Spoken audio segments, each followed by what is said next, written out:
everybody. This is our third class doing in person, and we've really enjoyed it, and all the people, and so we're excited about today, which is talking about kind of water conservation, of trying to utilizing things to still get the green lawn, still get the vegetables, all the things without having to, overwater, but also just kind of some some tips and tricks that he'll share. And then after this, if you ever want, they will send us the video probably about a week or it's usually about a week. Takes them to kind of get everything, and then we'll post it on the website and send it out to you guys who have been here. I forgot to bring a piece of paper to get email addresses. We'll grab a piece of paper, hand it around, get your names and then emails, and then that will go on to Nathan's list. He'll send out about future ones. Our next one after this will be Zoom, so it will be at the comfort of your home, and then that one will be also recorded. And so, Nathan? Awesome. Thank you, Brett.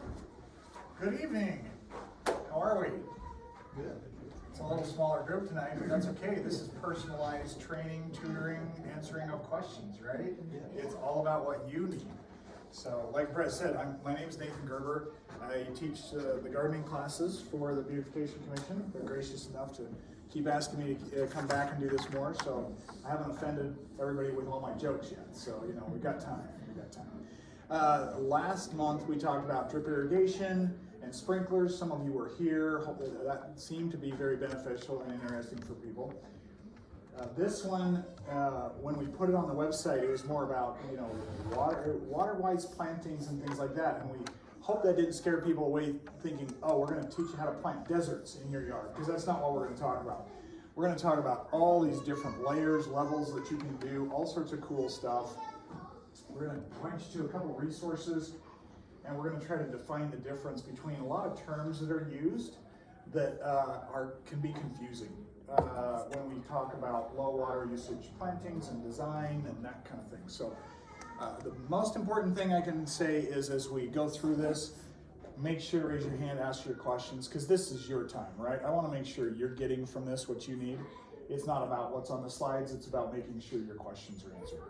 So hopefully we're in a good spot. Any questions before we get started? Are we good? Yeah, I did. Okay, what's your question?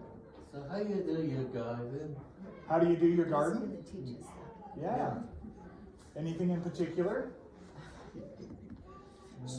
So you have to learn each day. You learn something new.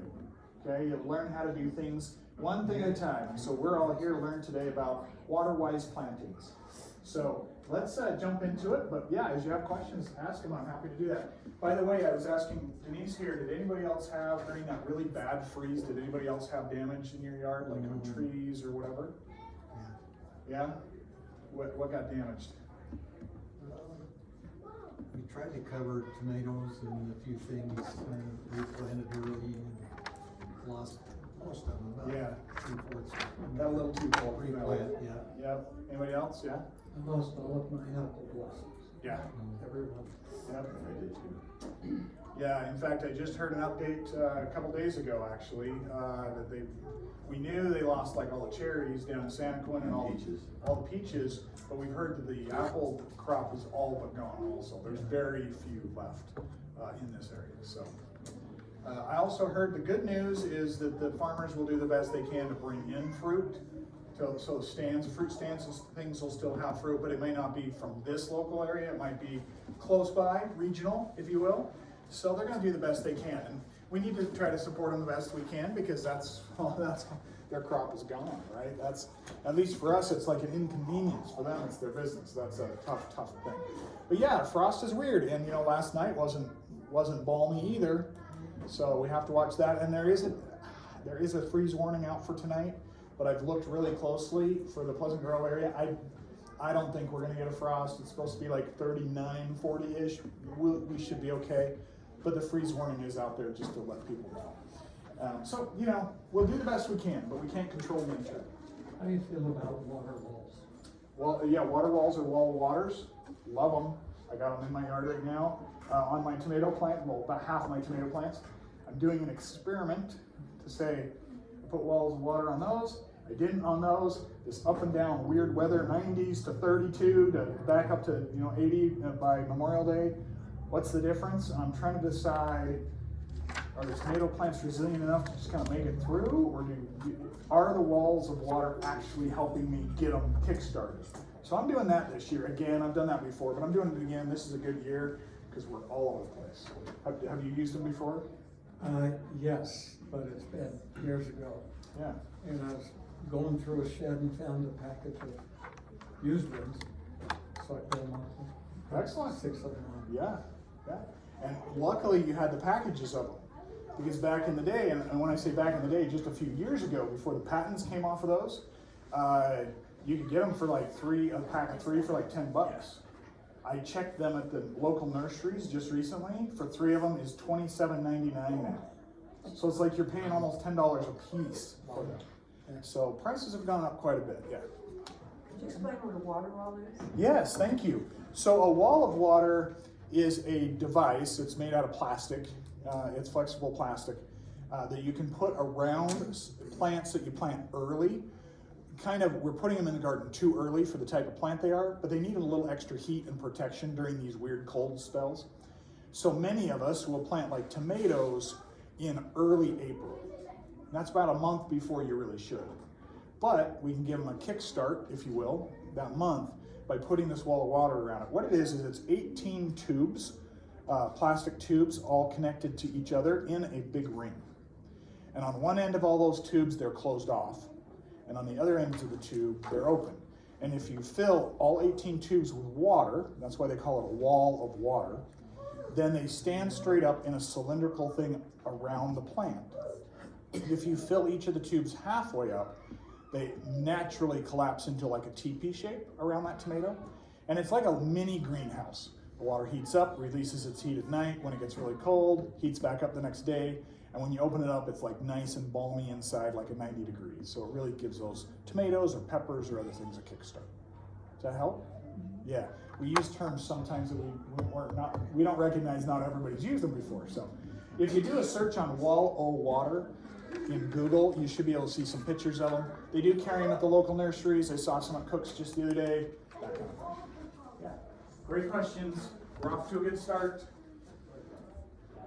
All right, so the first thing we're going to talk about is we use these weird terms when it comes to native or water-wise plantings. I kind of lump it all together. Anybody heard these before? Water-wise plantings, native plants, xeriscapes or zeroscapes, or low-water plantings. What the heck do they all mean, and how are they different? We're going to take a minute, and we're going to go through these just so that everybody understands. By the way, lots of words on these slides. Don't need to write them down. I'll give you the slide deck if you make sure your email gets on that piece of paper. But I just wanted to kind of highlight the difference. So native plants are defined as plants that are native to our area. Plants that we haven't brought in from other regions and planted, and they've done really well here. They're native to this area. So native plants are great, but native plants, we live in a desert, right? So native plants might not have the color you're looking for, or some of those kinds of things. You can use native plants, and it's really good to use native plants for the ecosystem, but you don't have to limit yourself to native plants. Typically, our native plants are very low water needing because they're native to this area and we're a desert, but that doesn't mean cactus.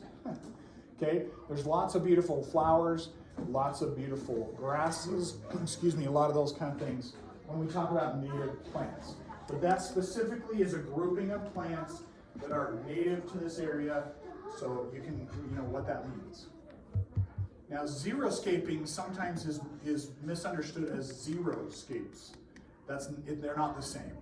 So as an example, zeroscapes, I'll just read it off, a structural landscaping method derived from the Greek word xeros, meaning dry, not zero, but zeros. It is a formal 7-principle design system to maximize water efficiency without sacrificing beauty.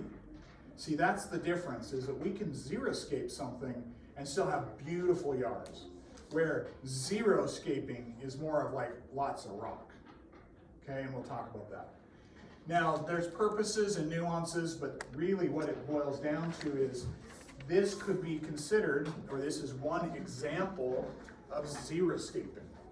Now, even this one, some people look at it and go, it doesn't have enough color.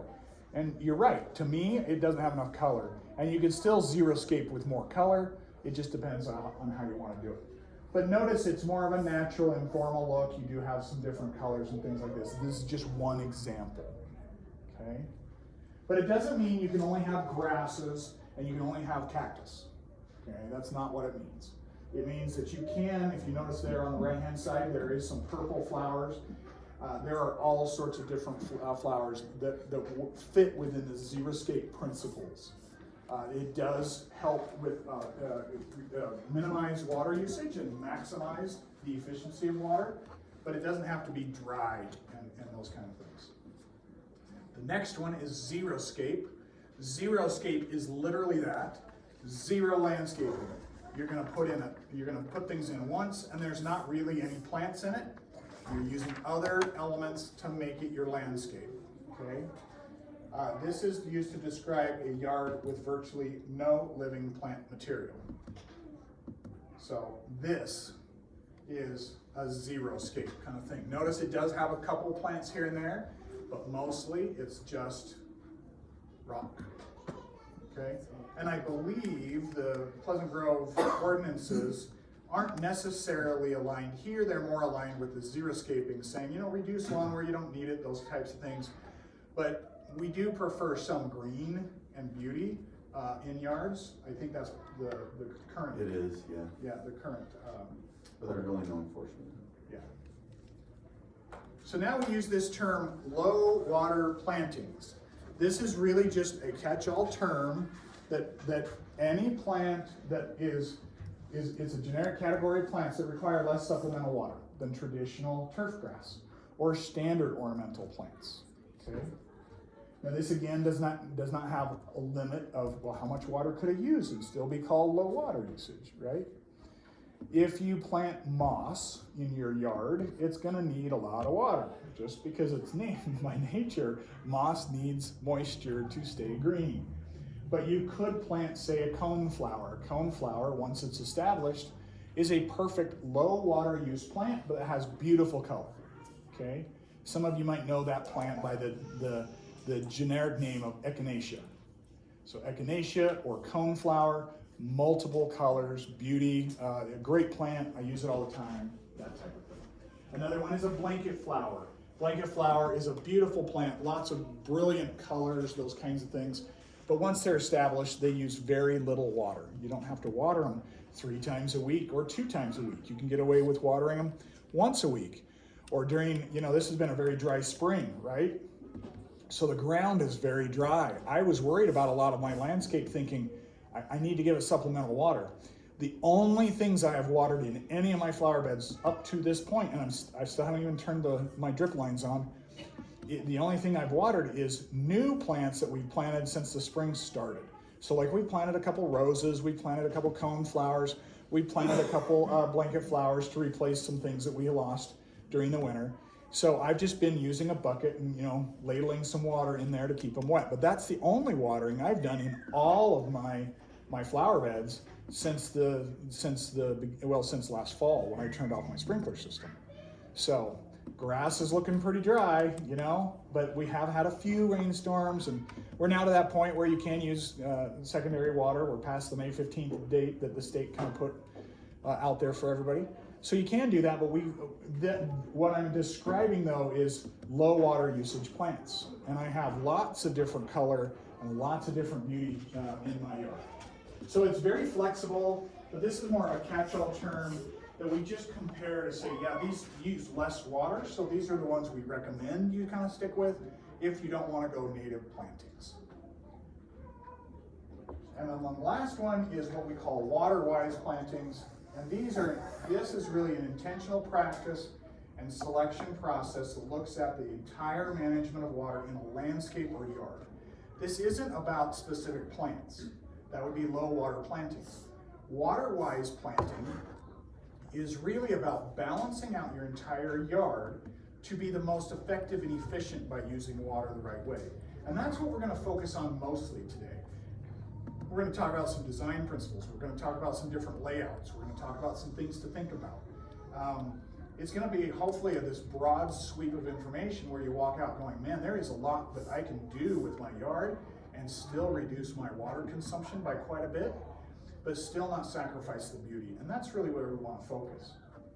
One of the things that the water-wise planting concepts really align to is a principle called local scapes.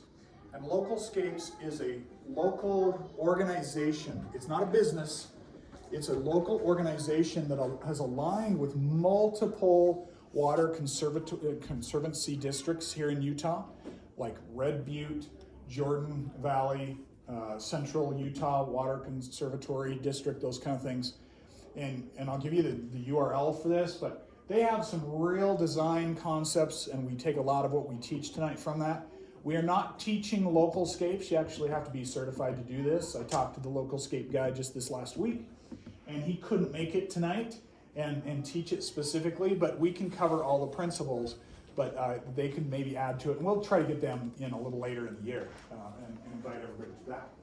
But that's what we'll talk about, but we'll keep going on this. Any questions so far? We got through the boring stuff, definitions, right? Can we take pictures yourself? Absolutely. And like I said, this whole thing will be sent to you via email too. So if you miss it on a picture, but yeah, take all the pictures you want. If you want, I can pose, that kind of thing. All right. So some general design principles that we follow when trying to think about our whole yard together and how to make different areas of our yards are these principles. There's 7 of them. So there's the planning and designing, the soil preparation, the plant selection, practical turf areas, mulch, efficient irrigation, and landscape maintenance, okay? So we're gonna dive into these each a little deeper, and hopefully that will spark some thoughts, maybe some questions and those kinds of things.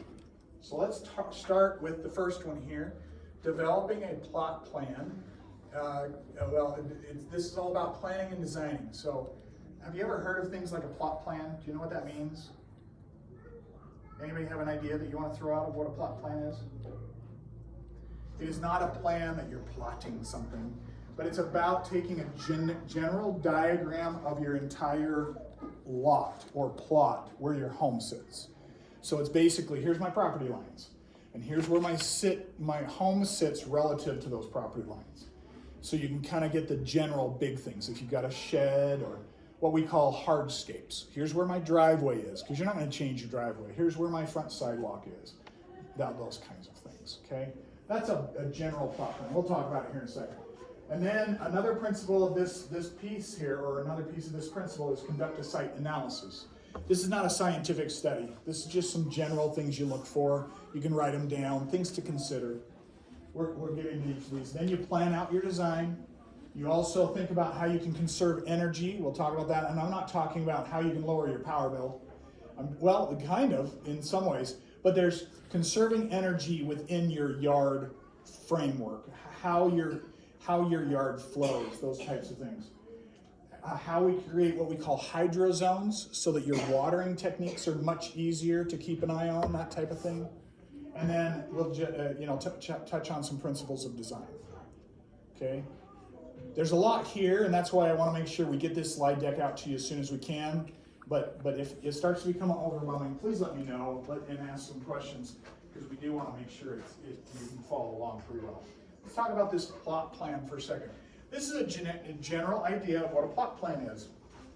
A plot plan is really just dropping the big things on a diagram, almost to scale, and how things are related on your entire lot. So for instance, this shows a house, driveway, sidewalk. It also shows big plantings that aren't going to change. And it also shows, well, currently what this looks like is it shows everything else is grass. Okay? And that's just a generic plot plan. We're not going to get into any detail about it. But the only other thing I would add to this, before I'd say you got a pretty good plot plan, is I would diagram into this, where does your water supply come into, so you can plan accordingly. So if you are on secondary irrigation, how many of you have secondary irrigation at your home? Okay. And how many of you have just culinary, like the feed your house? Okay. So there's two different things to make note of, right? Those with secondary, where does your secondary come in? Because that's how you're gonna water your yard. Those that only have the culinary, you're gonna need to know where does that come in and how do I tie into it outside the home, okay? Because that will change a few things as you design. But this is just real high level stuff. In my yard, I have some rock walls because I live on the hill. And so I have some rock walls that I'm not about to change, right? I can change flower beds all day long, but I'm not about to change my rock walls unless I win the lottery, you know?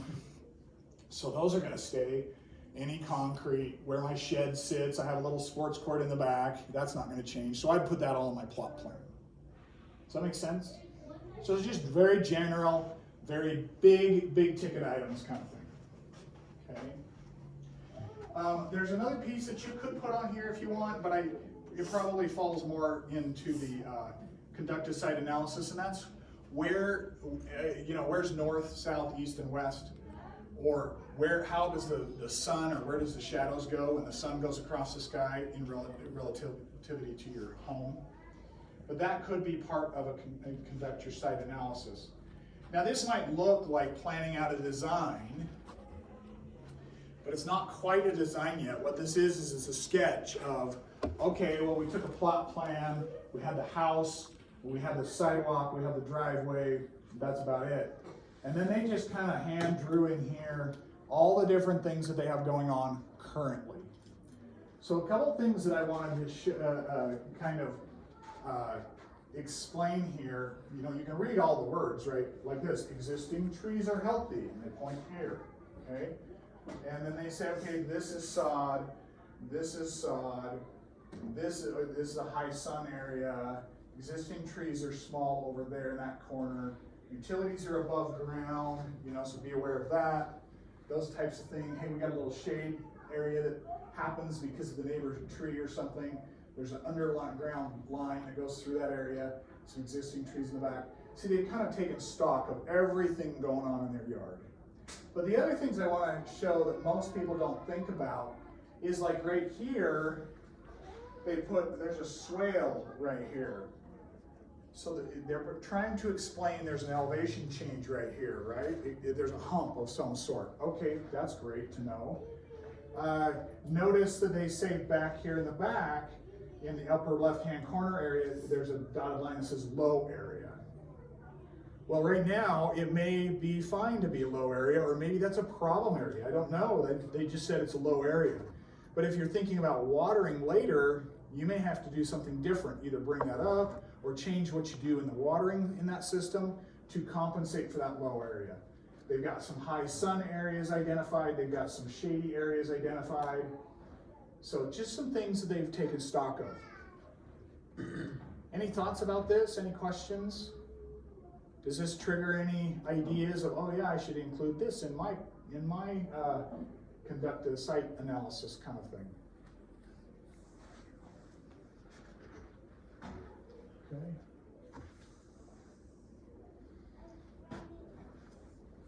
Why would they have views from a house on their plan? Because you don't want to plant a tree in front of it and block it. Exactly. So things to consider, right? They've got some things they want to make sure they consider when putting everything else together, so they put it on their site analysis. Okay. All right. So then what you want to do is you want to start to design a plan from that. Now, that doesn't mean you have to change everything. You could just change one or two things. You can have it a long-term, through several years you could make changes. Or you could say, no, we're going to do this all in 3 months and we're just going to blow the whole thing away and do it all over again. Really just depends on what you would like to do. Now this is an example here from Localscapes of some things that they have built into a design plan. It does not have to mean, it doesn't mean that's how you need to do it. But one of the things that they've done is they said, look, for instance here they said, we want to lower our water usage as much as possible. We want to have good beauty and color all the way around. We want to have some shade trees, some big trees, some small trees, those kinds of things. We also want to have a small amount of grass for aesthetics in the front yard, right? But we want a bigger grass area in the backyard where a lot of activities will happen. So they're trying to be very intentional about where they put their lawn or their turf grass instead of, hey, we're just gonna put it everywhere. Okay? So that's something to keep in mind. Quick question for everybody. If you see a plan like this, what's your thoughts as far as maintenance, cost? Is it better? Is it not as good? Is putting grass everywhere better? And there's no right or wrong answer. I'm just literally asking the questions. What are your thoughts? Yeah. I had a professional design my side yard, and I put the plants in the way she told me to. And I really like it. I got a lot of mulch around the plants, and I'm weeding out there a lot. Do you use Roundup or anything like that in between plants, or what's your thoughts on that? Yeah, that's a great question. So, yeah, I use Roundup, but I'm very intentional and selective about it. You know, I don't use it a lot, but I have used it. I think they took that glyphosate out of it. That one thing was the problem. Yeah, you can get a glyphosate-free Roundup, but most Roundup still has glyphosate in it. Did they put weed barrier around this when they did? What? Did they put weed barrier around your shrubs? No, I just planted them. I didn't. Well, I Okay. didn't put anything down. Now I'm out there. I have a We stirrup need to hoe, which I just go like this. It's pretty handy to Yeah. get them. But I'm doing a lot of weeding in that mulch area around the plants. Yeah. Are most of the weeds that are coming up broadleafed, or are they more like grassy weeds? I got a lot of morning glory. So And broadleafed. I have also found thistle in there, which really scares me. I had a lawn company. I was having thistle on my lawn and I couldn't get rid of it, so I have a lawn company take care of that. And they will do my garden, but I'm a little bit afraid of having it done.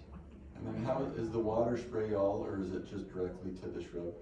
Huh? Does the water spray all of your mulch, or does it directly just go to the shrub? Well, I put in a drip system Okay. this year, Yeah. and I've been bucket watering some trees that I planted because they were dying. Yeah. But in that particular area, you've now got drip line, right? yeah. Yeah, that's excellent. That's a great But I move. still have a lot of morning glory, and Yeah. it's just a daily. But I'm kind of scared about Roundup because of Yeah. all the news things about that. For sure. There's another product that you can use in short periods of time in the earlier springtime, this time of year when it's cooler, it's not really hot, and then again in the fall. But you can't use it in the heat of the summer. And it's not Roundup and it's not Killzall, it's not glyphosate. There's a product called 2,4-D. And 2,4-D is really good to kill what's called broadleaf weeds. But now it's not selective, it's going to kill anything broadleaf, so you definitely don't want to get it on your good plants, right? It's just like Roundup, you got to be really careful with it. But you only want to be spraying that when the daytime temperatures are between 70 degrees and 85 degrees. Once it gets warmer than 85 degrees for a sustained period of time, you don't want to be spraying this.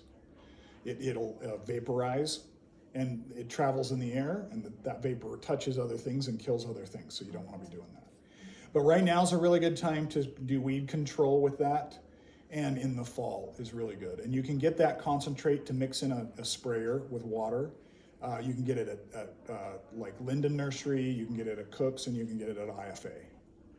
Yeah. I probably do weed barrier too. Maybe pull out your mulch and put weed barrier down underneath that. If you have a drip system, then it's already dripping to your plants. You could put weed barrier a couple layers under that. That would probably help minimize it. What's an example of that? It's like weed fabric. Yeah, You buy it in rolls. Oh, weed fab, like. It's not gonna, I mean, Landscape morning glory, fabric? Yes. broadleaf will find its way through there, but it will maybe minimize it Minimize. for some Landscape time. fabric under your mulch. Yeah, so like in all my flower beds, before we put the mulch on, unfortunately you've already put your mulch there, but like you said, if you wanted to rake it out, you can put down weed barrier or landscape fabric. What about cardboard? Cardboard's okay, but it'll decompose over time, and then you're still gonna have the same problem. Where weed barrier is good for like 20 years, it lets the water through, but it won't let the weeds grow. Now you're still gonna get some weeds, Brett is They'll absolutely find correct, their but way. they'll minimize for sure. So that's another good thing to use. More I just got manageable through pulling maybe. that out of my raised garden bed, cause I didn't like it there. Yeah. I pulled it all out, so I don't have it under my raised garden, but I'm not trying to grow anything in this one. Yeah. So, So this might be a good candidate for that. The other thing you can do is once you get the weed barrier down and you put your mulch back in and your drip system working again, there is a product that's actually really good to stop weeds coming from seed. It will not stop weeds coming from roots, but it'll stop any weeds coming from seed, and that's a pre-emergent. A brand name of that is Preen, Preen. Just follow the instructions. It says to sprinkle it out in your flower beds and just lightly rake it into the first inch or half inch of your soil and leave it. Don't mess with it after that. It just keeps seeds from sprouting. So, but anything that already has roots, it's going to continue to grow. But then all these things will start to minimize how many weeds you have, and over time, your weeding will go way down. Does that help? Excellent. Can you sprinkle it in your grass so that the dandelions don't seed, or? You can sprinkle it in your grass to keep dandelion weeds from doing that, from sprouting, but that's also going to keep any other grass seed that may be like reseeding your lawn and keeping your lawn healthy. That seed's not going to sprout either. So you may not want to do that. I would probably say you want to either spot spray with 2,4-D, but the key about dandelions is you got to spot spray them before they go to seed, because otherwise they're still going to seed.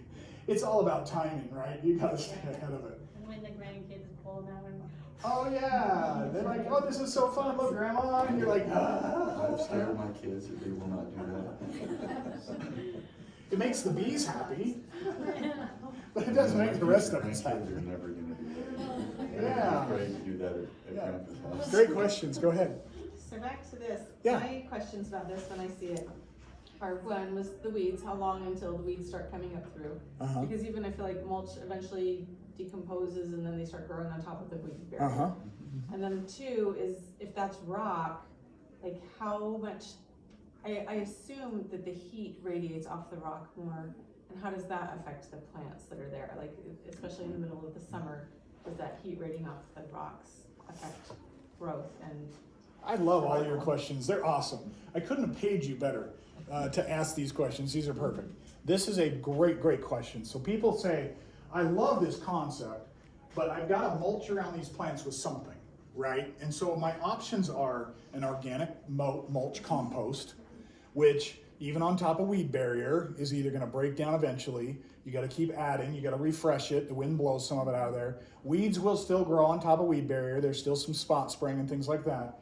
You can minimize it, but there's still some work there. The other option is to put down weed barrier and drip line and then cover it with a mulch layer or a layer of rock, gravel or a decorative rock.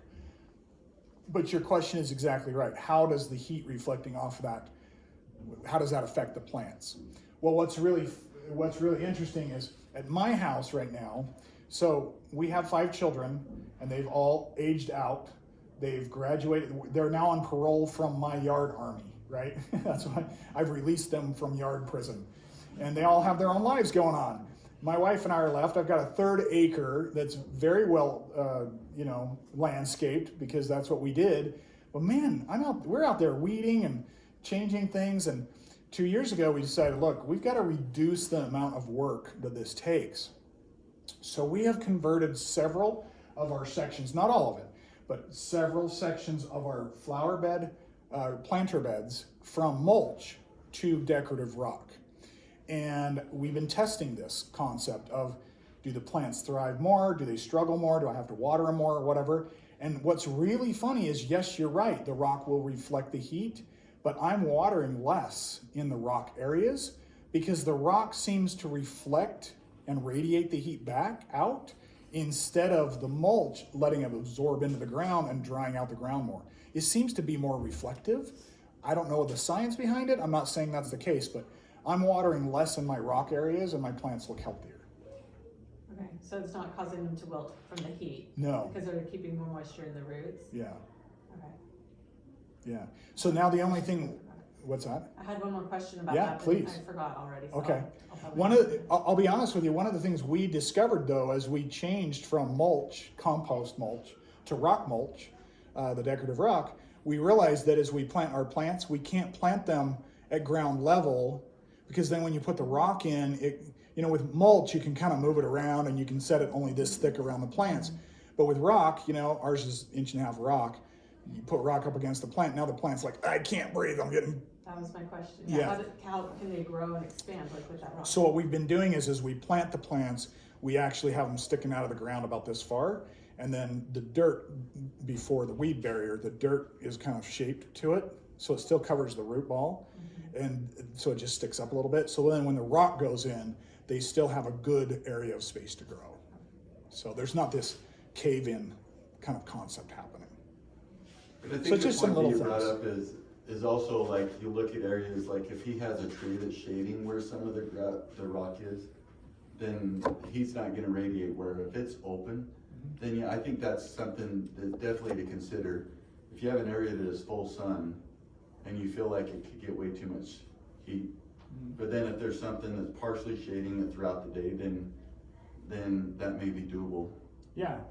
So for instance, if on this side of the house, let's just say this was the west side of our home, right, here in Pleasant Grove. My son has a situation like this here in Pleasant Grove. This side of his house is the west side of his house. And the sun, as it gets on this side, it just beats the tar out of that west side and it gets really hot in this corridor. So what he's done is he's designed it out that the plants he puts in there are not small plants. The plants he's put in there are larger plants that have more green foliage that cool off that heat. So he's put in some lilac plants, for instance, instead of coneflowers that only get this big, or roses that only get like this big. So he's put in some bigger ones. They don't get super tall, but they do get bigger. There's more greenery, and it cools that area better, because that's what plants do. They cool the heat. So that's how, but he's still got it covered with rock as a mulch. So yes, the rock is reflecting it, but the plants are there to counteract, and their roots go deeper because they're bigger plants, so he doesn't have to water as often. So, just some of these concepts to be thinking about. Does that help? Yeah. Lots to think about when you start putting all this together. We don't want it to be overwhelming, but there's lots of options. I just want to go over that with the plants. You put maybe a kind of a little hill of dirt around them before the rocks start coming. Yeah. So to protect them from getting smothered. Yeah, so like if this was my hole that I was planting a plant in, and I was gonna do mulch compost like you've got in your yard, I could plant that plant, the root ball, right to the top of the normal dirt, and then the mulch, I come in and then I can dip the mulch down around the plant, right? Because you can put it in as small as you want. But when you put in rock, it kind of suffocates that plant a little bit. So what you do is you bring the plant up about this high, and then you just use a little bit of dirt to kind of shape a cone around it. So it's kind of sticking up out of the ground just a little bit. But then when you put the rock in, then it can compete against the rock. It kind of pushes back against the rock. Yeah. Love these questions. Okay, any other thoughts about this? It's definitely a little bit more planning and work to put it in initially, but speaking from experience, I put less money into maintaining these areas than I do maintaining my yard by far. Yes, I have to do some weeding. The water is a lot less, so I don't have to pay for that. I don't have to do as much fertilizing and trimming and everything else that I do with my lawn. I don't have to treat it for grub. I don't have to try to stay ahead of it. I'm not out there messing with the sprinklers every couple of weeks like I do with my lawn. I'm not saying lawn's terrible. From a maintenance perspective, I put a lot more time into my lawn than I do once I get established flower beds. So just some things to think about. Now this concept of conserving energy really does start to play off this concept of, well, how does rock reflect the heat? Now, rock reflecting heat next to your house may mean you got to run your air conditioner more to cool your house because it's coming through the walls, that kind of thing. So that, yes, there's some conservation of energy there. But if you think about the way that these plants are planted, this may be a morning or afternoon sun, and notice how the shade's starting to move across the yard during a hot time of the day. It's going to conserve the water. It's not going to evaporate as much. It protects the plants during that really hot season, or hot part of the day, those types of things. And so those are the kind of questions about conserving energy of your yard. Does that make more sense? We kind of think about how does the yard work together to help itself.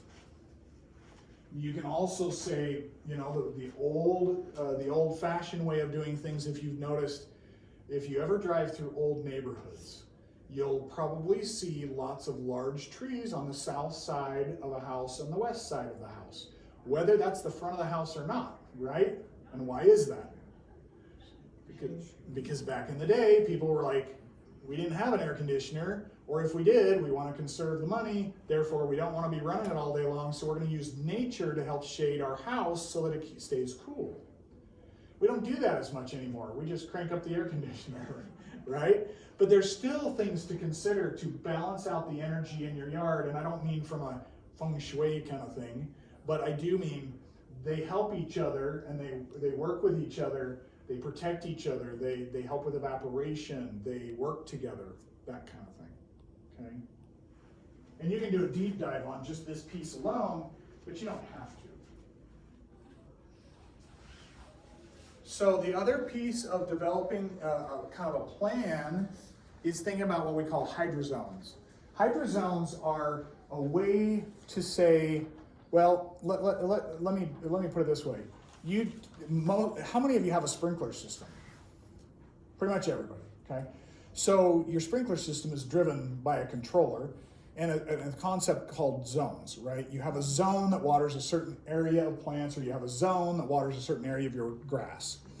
And what you want to do is you want to kind of build out these hydrozones so you know exactly where the right plantings are, and they kind of work in the same general idea together. So for instance, they're saying this is going to be, maybe this is a grass area. So they're going to say this is a high water usage area. Here's a moderate water usage area, the patio, those kinds of things, moderate water usage, low water along that back fence or that back area, because I just want to keep, so when that zone runs, it may not need to run as long, the whole zone. Everything on that zone would be okay if I don't run it as long, that kind of thing. Another thing you can do, leading off the information we talked about last time with drip irrigation, you can blend higher and lower water usage plants on the same zone, but you have to think about how much your drippers are dripping on each of those. Does that make sense? So you could put a high water usage rose on the same drip zone as, say, a low water usage ornamental grass, but when you put the dripper in, you might want to put a 2 gallon per hour on the rose and a ½ gallon dripper on the grass and only run the thing for half an hour, you know, that kind of thing. You just have to kind of think that through, so you can blend. But this concept of water zoning or hydrozoning is very, very effective when trying to make it as easy as possible to maintain your yard and not have some plants that are just so thirsty and dying while other plants are going, wait, whoa, whoa, slow down the water, right? And then the last thing is just some general principles of design.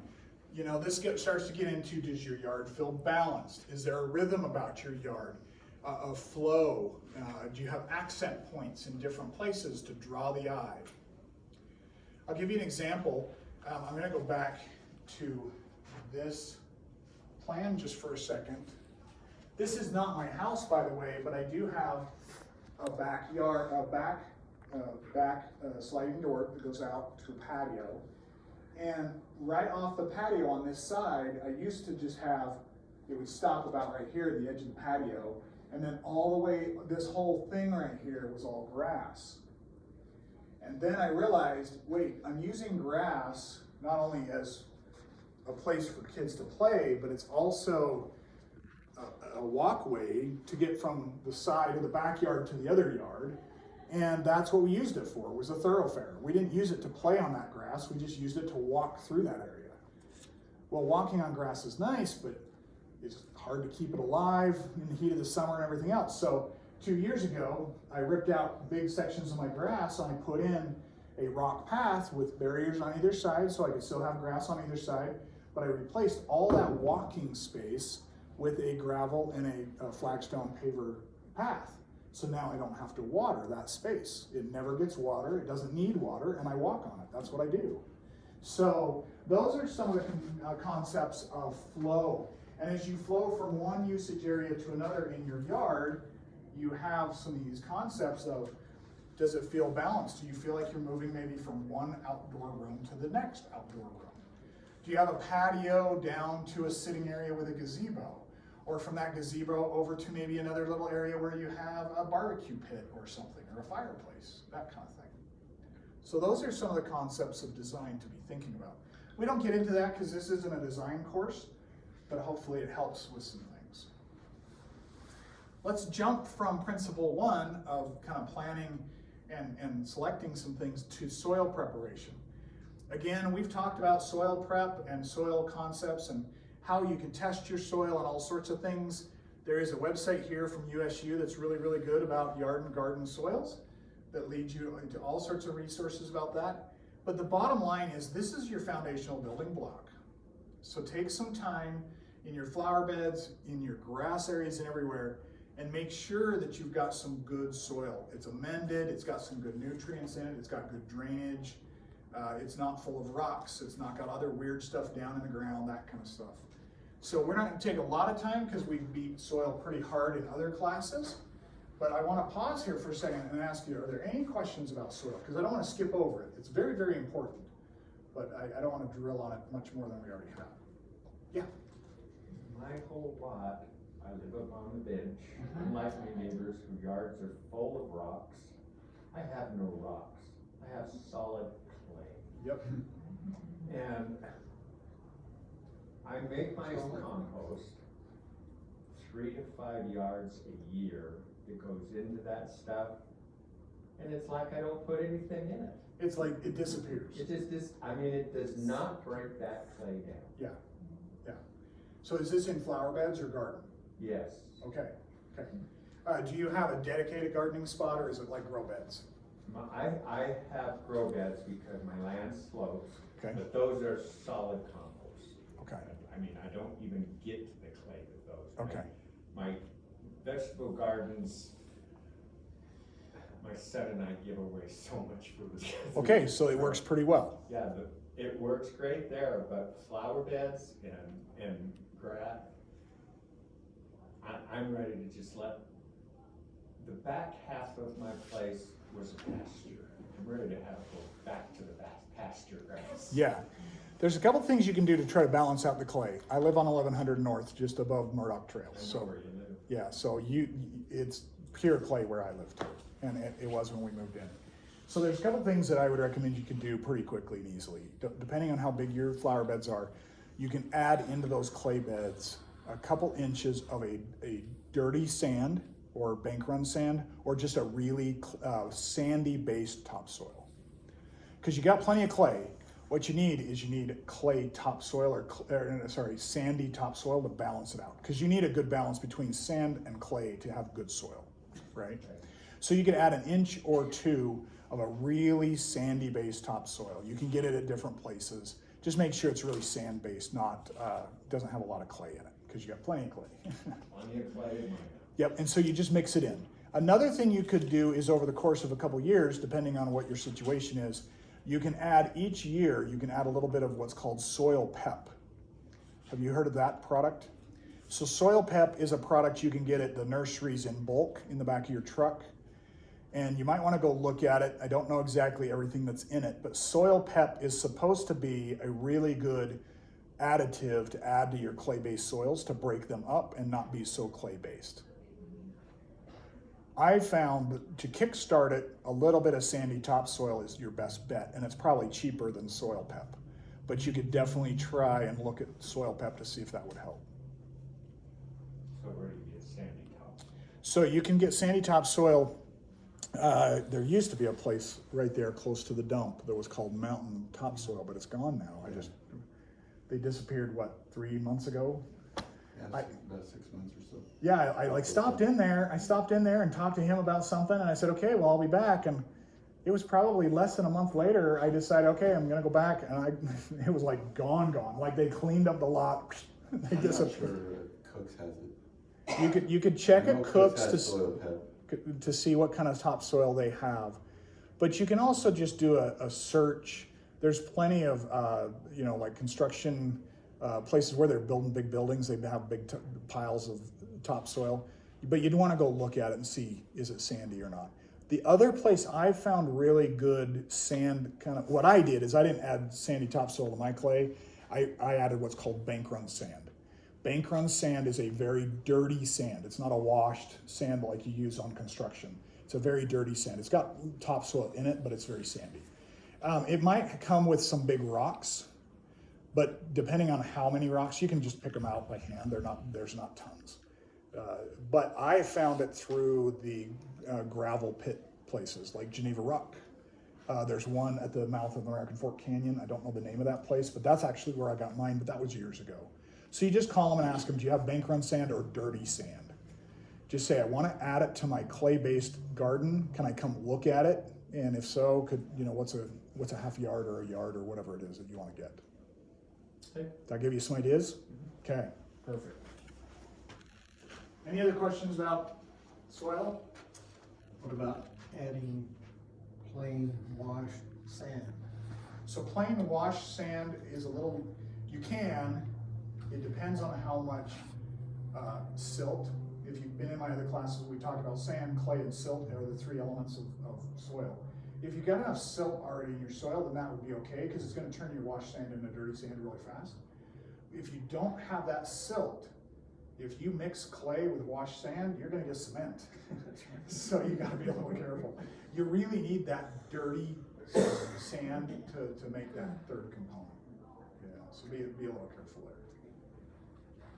But if I see a sign outside your house saying, hey, we're selling bricks, I'll know what you're doing. Homemade bricks. Okay. The third principle is selecting plants. And this really it's broad and wide. We're going to talk about a few principles to keep in mind, but I mean, you can go forever talking about this. You really need to think about the fit and function. You need to think about what's going to be adapted for your area, how much water you want to put in it, what you're trying to accomplish. Seasonal interests, we're going to talk about that, and then hardiness is all in classifications. So let's take each of these for a second. Fit and function really is about the color that they provide, the size that they will get, and how long it will take them to get there. People ask me all the time, what's the best tree to plant in my yard? Fill in the blank, for this or that or whatever.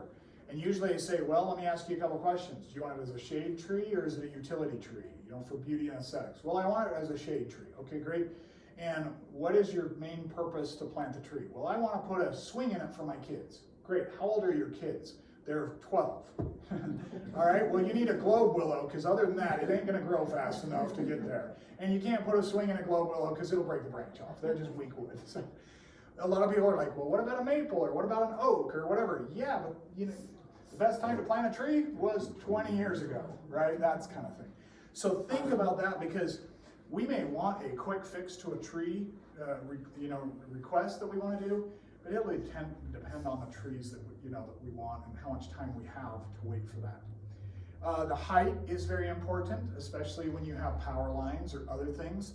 The overall shade that it gives or doesn't give. Different trees give different types of shade. Some give what's called a dappled sunlight or shade, which is really nice to sit under because you don't feel like you're in the dark, but at the same time, you're not in that hot sun.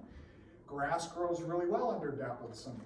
If you get a densely shading tree, like a heavy-duty maple, you're going to probably have your grass struggling under it after it becomes a mature tree, which is okay. Just know that that's what you've got. And your sun requirements. Some trees do much better in harsh sun conditions or wind conditions. Some don't. Anybody have a Japanese maple? Yeah. Where's your Japanese maple? North, south, east, or west of your home? Well, it's east, but it's in total shade because the trees around it. Okay, so it's protected, right? I have a Japanese maple on the north side of my house. It's in the shade most of the time just because of the way it sits, and it grows fine. I've seen some, like Japanese maples, on the south side of the house, but when I see them and they're beautiful, I always stop and I ask them, hey, do you mind me asking you what kind of Japanese maple? 90% of the time, it's one variety of Japanese maple called a bloodgood. Bloodgood Japanese maples are not nearly as lacy, but they are very hardy. Beautiful trees. But again, you don't want to put a lacy Japanese maple in a harsh sun condition because it won't do really well. Those types of things to keep in mind, right? So this is things you can learn through time, or you can learn by doing Google searches. One of the things you want to do is when you do Google searches on how trees do in this area, always search for the tree or the plant and then put USU at the end of your Google search. Because USU or Utah will tell you, Utah's okay, USU's better. Because USU will tell you this tree does really good in the northern Wasatch Front area versus it does really good down in the St. George area. Okay, those are two completely different growing zones. And we have to know that. I had a really good friend that lived in Pleasant Grove, and he had a beautiful tree on one side of his house called a tricolor beech tree. Anybody know those? Yeah. They're amazing. You have one? Oh, I'm so jealous. They are gorgeous, but it takes a long time to really get them established and looking good, and not every zone, not every area can look good, right? Some look beautiful and some struggle. Well, he had one on his house that was just gorgeous, just gorgeous. And then he and his wife, after several years, decided they were going to retire. They sold their home here in Pleasant Grove and moved to Cedar City. Stan Warnick. Do you remember the Warnicks? So he and his wife called me several years after they moved down there, and they said, "Hey, Nathan, do you by chance know any up there that has a truck that could maybe help us on a project we got going on?" Well, I have a truck, and he's a good friend of mine. I said, "What's going on, Stan? I can maybe help you. What do you have?" I'm thinking, he needs me to help one of his sons or his whatever, do something. He's like, "Well, I couldn't find a tricolor beech down here in the Cedar City area in any of the nurseries. So I got one from Cook's Nursery there in Orem." And he said, "I need somebody to bring it down to Cedar City so I can plant it." And I was like, "What are you doing?" I didn't have the heart to tell him, "I don't think it's going to work, but I'll tell you what, I will get it. I will drive it down to Cedar City. I will help you plant it. And let's just keep our fingers crossed that it lives." It didn't live. But hey, you know, it's a beautiful tree. And you can find these kind of information out, but you have to really understand your searches. So always put USU at the end of your search, and that'll help a lot. Okay? All right. So choosing adapted plants. Here is a really good, picture of some water-wise plantings. Notice I said water-wise, they're not native plants. They're water-wise, meaning lower water use, but look at the color. This looks a little more colorful than that other water-wise one that I showed you, right? And so I'm not going to say each one of these are going to work well, but if you look at these are things we can do here at the local nursery. And once they're established, they don't take a ton of water. So these plants have adapted to our native environment here. They're not native planting, but they're really good. And so when I go to the nursery and I'm looking at different things, I ask two questions because of where I live. I live on the bench in Pleasant Grove, and in that area, we seem to have a freeway of deer. Okay? Because really it's their neighborhood, we just happen to be visiting, okay? And so when I go to the nursery, I ask two things. I really like this plant, you know, what is it, that kind of thing. But then I have two follow-up questions. One is, how much water does it use? Is it low, medium, or high water usage? They tell me. And then I say, great. And how do deer like it? I always ask that question. Because my wife and I, when we moved in 25 years ago, we actually had a designer design our yard, and we have a blueprint, and we were going to plant the whole thing. And I really learned a lot from that designer, because the very first day we connected with him, he says, "I'm going to connect with you, but the first day we're actually going to meet at the nursery. And we're just going to walk through the nursery, and you're going to tell me what you like and what you don't like." And this is how our conversation went. He goes, "Okay, for the next 90 minutes, you get to lead me through the nursery, and you get to point out everything you like and what you don't like." And this is how the whole conversation went for 90 minutes. "Ooh, we really like this." He'd say, "Deer food." "We really like this." "Deer food." "We really like this grass." "Yep, you can have that one." "Okay." "All right, we have a grass." You know, so you have to really watch deer food if you live in areas that have deer.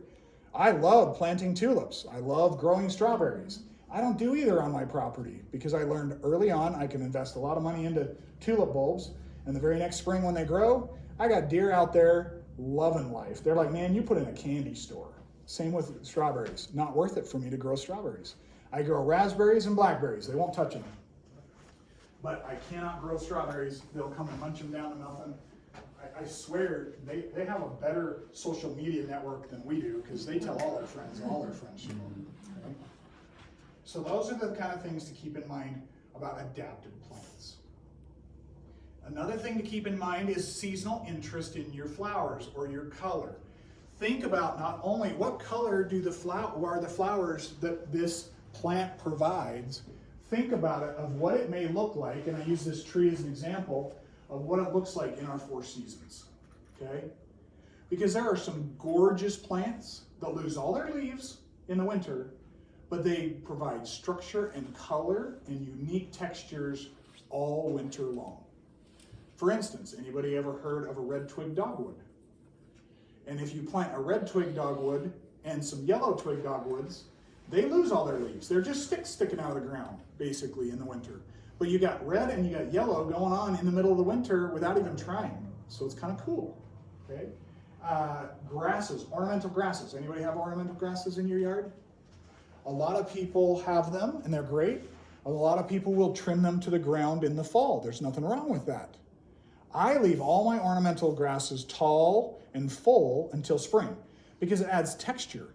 So if you have feathering grasses, you got the feather grasses and everything going on during the winter, it's really cool. Even with snow on it, it's really cool. Those types of things.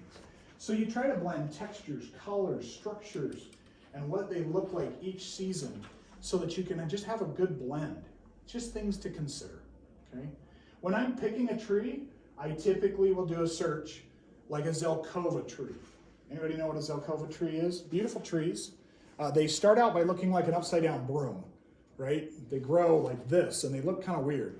But then as they age and they mature, they really create a nice canopy. And I do a search on a Zelkova tree winter, a Zelkova tree spring, a Zelkova tree summer, Zelkova tree fall. Because it starts to tell me what color are the leaves in the fall. What does it look like when it's just coming into bloom or the leaves are coming in the spring? That kind of thing. Okay? Information overload? We doing okay? Lots to think about though, huh? Okay. I actually had somebody in my class a few years ago when I showed this picture. Afterwards they came up and they said, I really like that you're using my friend's picture. And I was like, oh, is this for, and he told me all about the artist and everything. It was really cool. The last thing, and we've talked about this in some of the other classes, but just something to keep in mind is hardiness zones, meaning you can plant whatever you want, but try to plant things that are going to live through our seasons. The example I give all the time is, anybody like canna lilies? Canna lilies are gorgeous, beautiful plants. But to really be healthy in this area, you have to lift the bulbs out of the ground every fall, and you have to replant them in the spring. That's extra work. I'm lazy, so I won't ever have canna lilies in my yard.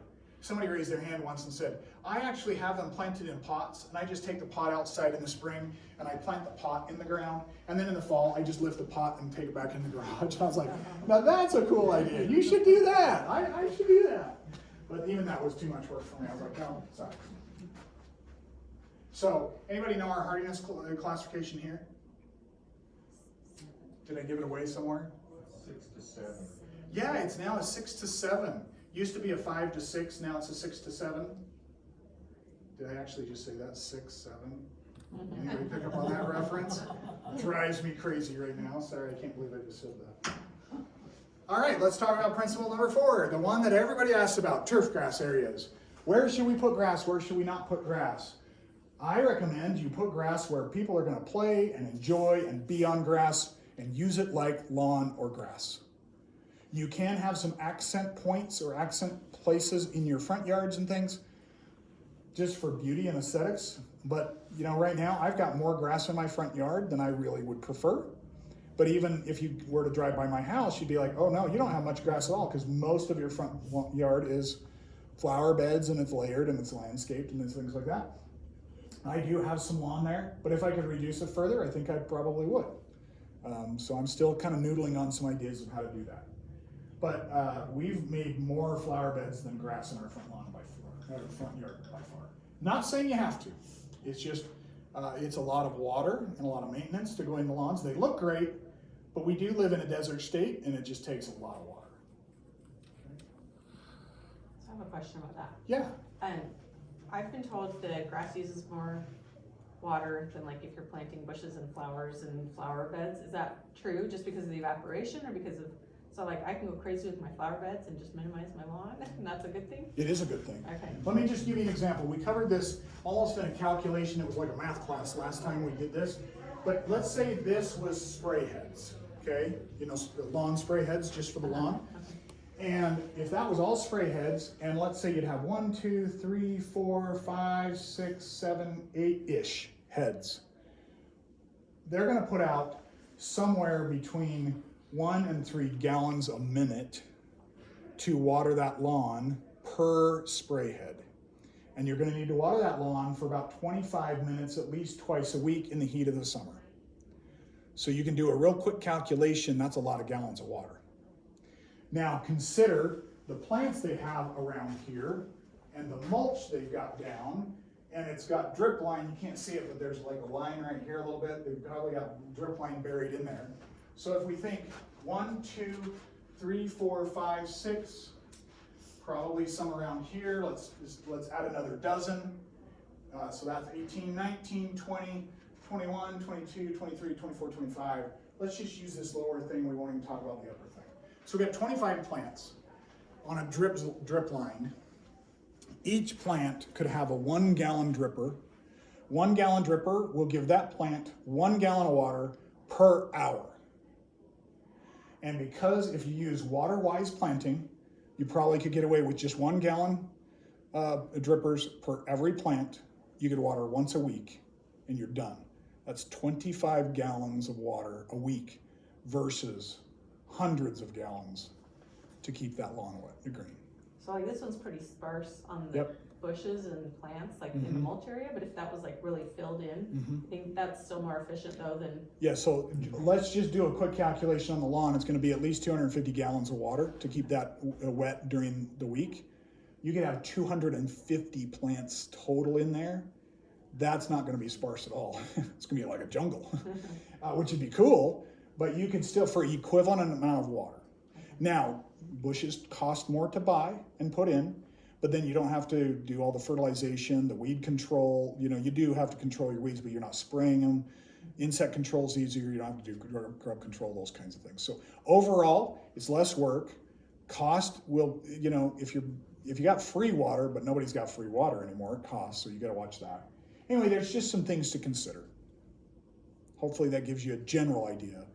And if that grass was a large enough area that you had to use rotors, it goes from the hundreds of gallons to thousands of gallons pretty quickly. We did a calculation last class for those of you that were here. It's pretty amazing how fast it adds up. So, not saying the water is the only thing to consider, right? Obviously grass is good for a certain reason. As we've aged, I've realized, yeah, it's a lot easier to maintain shrubs than it is grass. And if my grandkids, I still have a decent backyard, so they can play, but if they really want to get out and really like go crazy in the yard, I take them to a park. Because parks have amenities that I don't have, you know, like a great big swing set.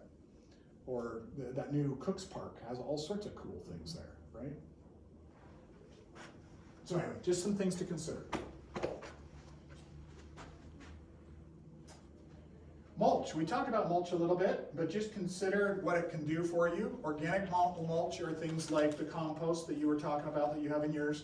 Non-organic mulch are things like rubber mulches, which is shredded rubber.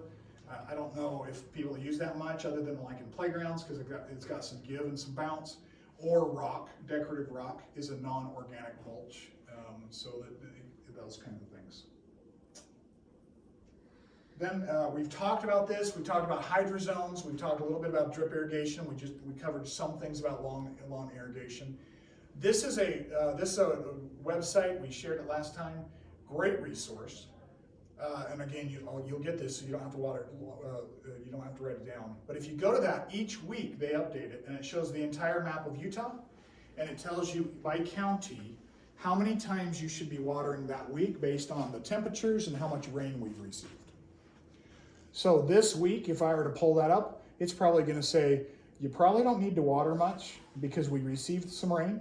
We're supposed to get some rain on Thursday. Not sure yet. We'll just see how that works out. We got a little bit of rain, 2 nights ago? A little bit, not tons. And it's been really cool. So this week you probably don't need to water. But next week, by Monday, Memorial Day, it's supposed to be mid-80s. So next week, you're going to look at that website and it's going to say, yeah, you probably need to water once this week. It's a great resource to check each week. And then just a call out to sprinkler systems seem to have a mind of their own. You set them, you cannot set them and forget them. Sprinklers get out of calibration for some reason. I have no idea how they do it.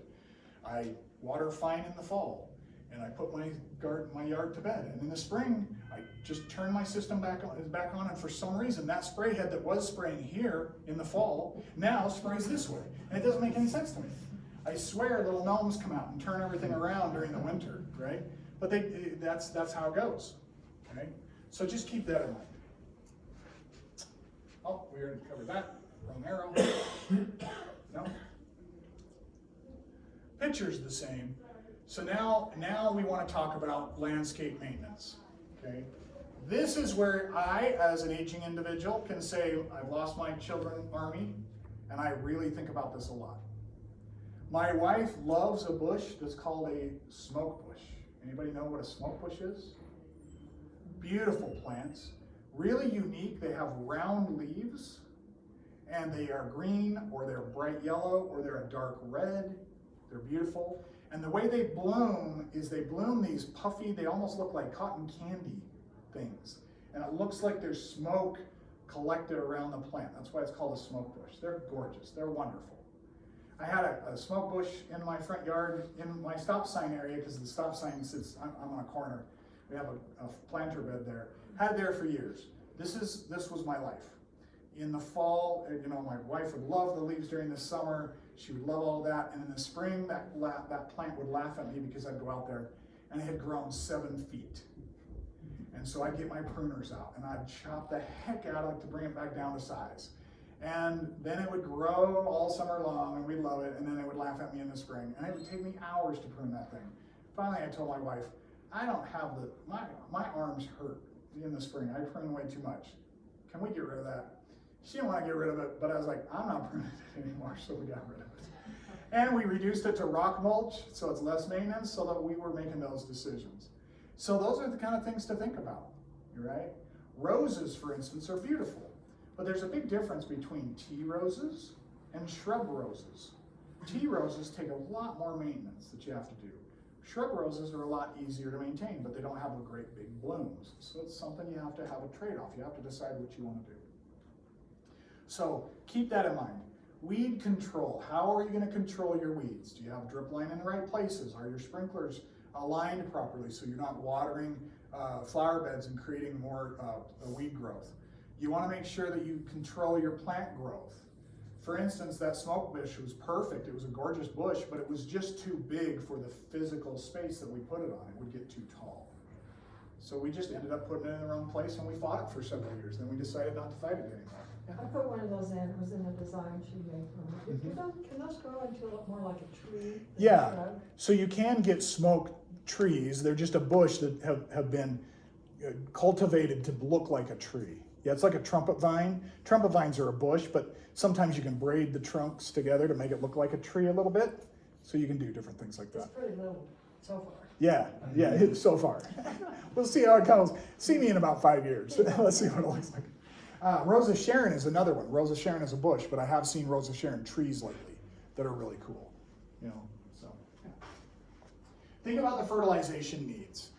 Is it going to be easy to hook a water fertilizer on? So it's this, you dial it up, you hook it on your hose, it's got a spray nozzle, and you say, I'm feeding all my flower beds, and you turn it to a certain dial, and you turn your water hose on, and then you water all your flower beds like that, and you feed them, and it feeds them all equally, and that's great. Or is it more, no, I need to feed my lawn, therefore I'm going to do that fertilization a little bit differently. So those are some of the fertilization things to keep in mind. And then pest and disease control. Right now, anybody that has roses, plums, Rose of Sharon or anything else are hating life because the aphids are going crazy this year. They're nuts crazy this year. They've been going since February. Yeah, they got started early. They did. So, and they have never left. And that's just because we didn't have a good freeze and their generations weren't diminished, and therefore they came out with like gangbusters. And just a little bit of trivia for you that you can astound all your friends and neighbors tomorrow. You can say, hey, by the way, did you know that aphids, when they're born pregnant? They are. Aphids are born pregnant and can give birth within 24 hours. So when you think, Every 15 days. yeah, it's crazy, right? So it's like you can go out there one day and you're like, well, I've got a few aphids, and you go out there, 2 days later and it's just covered. You're like, what happened? They're born pregnant. Their generations can explode in the spring. So keep those kind of things in mind. And choose based on your family's need. Again, we've covered most of this. One of the things we haven't talked about is edible fruit. Edible fruit's great, but if you plant edible fruit, pick it and use it, right? It's a mess. I had an apricot tree that we just could never use all the apricots off of it. And so I spent most of my time picking up apricots off the ground because it was ruining my lawn.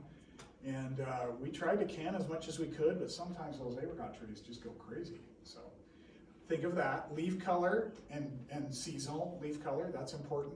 Maintenance. Flower color, do they flower in the spring? If they do, what do they flower? What colors? Do you like that? Do you not like that? Here's one, evergreen or deciduous, meaning they keep their leaves or they don't keep their leaves. What does that mean, and how does that work? Bark characteristics, what does that mean? I've never known a plant that'll bark.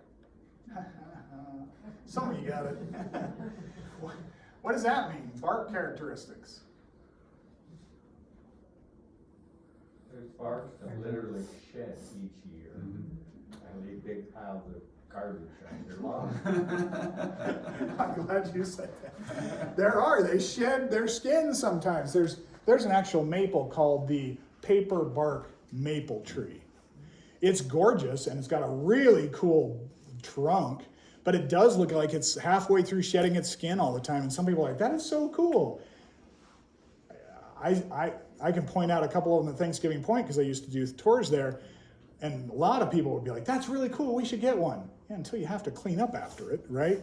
Globe willows, beautiful trees. Ever had to clean up the wood that falls out of those and, Windstorm. in a windstorm, or even the wind thought about blowing and the tree drops a bunch, especially as it gets older, those kind of things. So just keep those kind of things in mind. And fragrance. Some people really like, different smells in your yard at different times.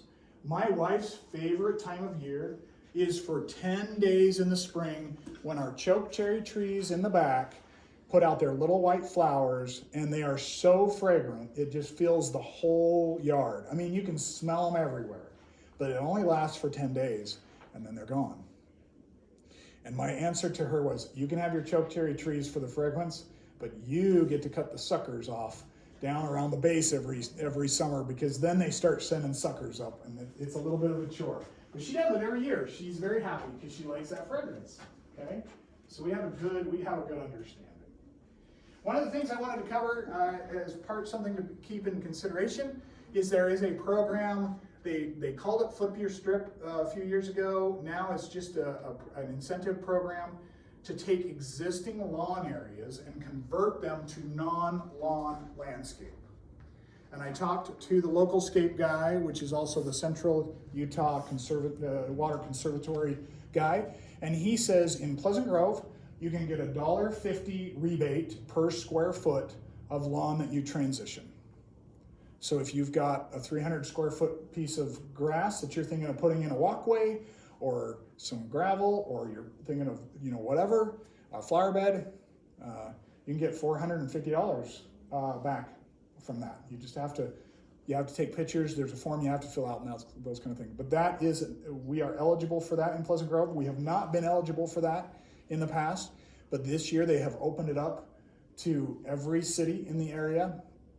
And there's some things we can do at the city level to actually double that per square foot. They haven't voted on that yet. Right. What I'm saying is, I don't think they're going to. Yeah, that's up to how the city. There's a couple city do it. council members that don't like it. Yeah.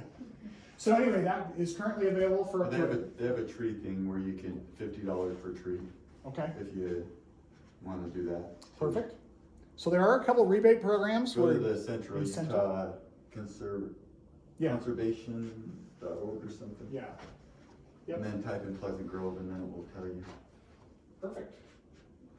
And overall, again, just keep in mind, lawn is the most difficult and most expensive, especially in those areas where your lawn isn't like at least 8 feet wide. So like in park strips and things like that, very difficult to keep green and looking nice.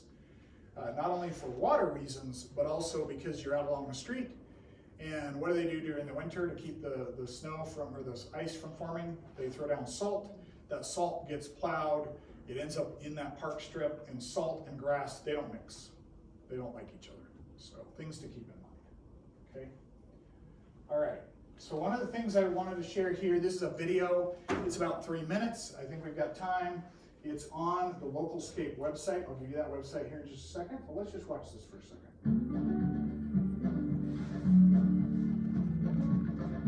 Are you tired of troubles in your yard? Lots of maintenance, too many weeds, constant watering, and not a lot of enjoyment when you go outside? Well, it might not be you. It could be your landscape. Utah is different. Our weather, precipitation, climate, and even culture are unique from other parts of the country. So it only makes sense that in order to grow well, our landscapes need to be different too. Let's talk about some ideas that will take you from this to this. In other words, let's localize your yard so it works better in Utah. Localizing your landscape begins with the lawn. This example landscape shows how to group lawn into a single central shape, which means fewer angles and extensions that make irrigating inefficient. Now, all of the lawn is available for recreation with only a single edge to trim and maintain. This practical approach makes it easier to apply water just where you want it, simplifying maintenance, decreasing weeds, and improving irrigation system installation and use. This way, lawn is used as a designed element, not a default ground cover. Now, those areas that used to be lawn can become planter beds, adding color and interest to your outdoor space. Side yards don't really need lawn. Instead, think of them as an opportunity for a beautiful pathway or work area, bringing function and value to a space you usually ignore. Backyards should also be designed around a central open shape, so sprinklers can water efficiently and you can mow easily. Large backyard gathering areas are perfect for dining and entertaining, and additional gathering areas can be included to increase the amount of usable space in your landscape. Localizing your yard also provides extra space for activity zones like play structures, vegetable gardens, or even a fire pit. When you place these activity zones outside of the central shape of your lawn, you'll save water by using less grass, and also avoid having to mow around or under a swing set. Planting trees strategically will shade your home in the summer, reducing your cooling needs. Proper placement of trees and other plants also provide privacy, or hide stuff you just don't want to see. Just make sure they're outside of lawn areas for easier maintenance. High-density planting of perennials also adds diversity, and the use of drip irrigation ensures you're only watering plants you wish to keep, and not obnoxious weeds. So whether you're installing a new landscape, renovating an existing yard, or just focusing on one project at a time, LocalScapes.com is here to help you get a yard that works for you and thrives in Utah. Let's talk. We're here to guide you through the localscaping process and provide free ideas so you can have a yard that requires less maintenance, that has simplified irrigation, more style, and improved curb appeal. Localscapes, landscape for where you live. Okay, so that's just a little video that kind of shows you some different things to consider. One of the things we want to make clear is LocalScapes isn't a company that, you know, we're promoting to say they're going to come in and design something for you. They don't do that. But they are a consortium of a lot of different organizations around that help educate and give you ideas of what you can do. And they can point you to different resources if you are looking for a landscape designer or other things. But that's not their foremost a reason for existing. So it's kind of nice. I've loved talking with them. They're a very good resource. They give me ideas all the time. Even the video alone, as they're going through their yard, I was like, ooh, I like how they've done their cone flowers there. I like how they've done their blanket flowers over here, their grasses over here, those kinds of things. So it's a really cool, and that is the website, localscapes.com. It's here locally with a lot of the water conservatory districts. Here are a couple resources that you can write down. Again, we'll have it in the slides that we send to you. So, and then the last one is my email address. So before we end tonight, I just want to make sure a couple things. We will be giving a couple of door prizes away. So just make sure, did everybody get a chance to sign the roll? Did everybody do that? Okay. I asked you to do that, randomize who you do it for. And we can come up with 2 door prizes, but while he's doing that for just a second, what questions do you have? Yeah. Question about water usage for existing trees, established trees. Yeah. Tall trees, quakies, evergreens. There's a nectarine tree, an apple tree. Mm-hmm. Do I need to worry about a lot of water, like from a drip system, to water established trees? Great that have a question. deep root system. Yeah, great question. So for fruit-bearing trees, I would recommend some additional water because they won't, especially on dry winters like we've had, they won't have enough water to be really fruitful. I mean, they'll provide fruit, it just won't be great quality. So like on all my fruit trees, I do have a drip system on it. As they get established, I move the drippers out towards the drip edge of the tree because that's where the feeder roots are, and I drip deep. So I may have like 2 or 3 or 4 gallon drippers on that edge, 2 of them, one on either side, and run that dripper maybe once every couple of weeks to give it a really deep water. As far as like your evergreens, if they're large, they're gonna have a very deep root system, and typically they'll tap into enough water to do that unless we run into an extended dry period like we have this winter. Sometimes when we do that, we've heard from KSL Greenhouse and also from USU, maybe once or twice that season, just go put a hose out there on a couple places around the drip edge and let it just drip, run slowly. So you don't have to water on a regular basis, but do give them a little bit of supplemental water just to get them through those really dry periods. In normal type snowpack years though, you wouldn't worry about much water? I wouldn't. For like an evergreen or a quaky then? No, Okay. especially once they're really established and quite large, they've sent their roots pretty deep. Okay. Yeah. Any other questions? So we covered a lot. Was it too much? Was it confusing, overwhelming? Good? Okay, perfect. Well, let us know, and you can email me questions and let me know if you have questions or if we can improve the class at all. Okay, excellent. Oh. Yeah. Excellent. All right, well, we're going to do our door prize drawing. So we have 2, nothing major, but we do have a couple little gifts here that we'll give away. All right, so the first one we have is it Scott Giselle? Excellent. Congratulations, Scott. Here you go. Little gift card and some little seeds. Yeah. And the other one is Dave and Linda Larson. Oh, excellent. Congratulations, Dave and Linda. There you go. Excellent. All right. Well, that is our class tonight. If you have any questions, I'll be around for a minute while I'm packing stuff up. But feel free to email me. Hopefully it's helpful. Ready, break.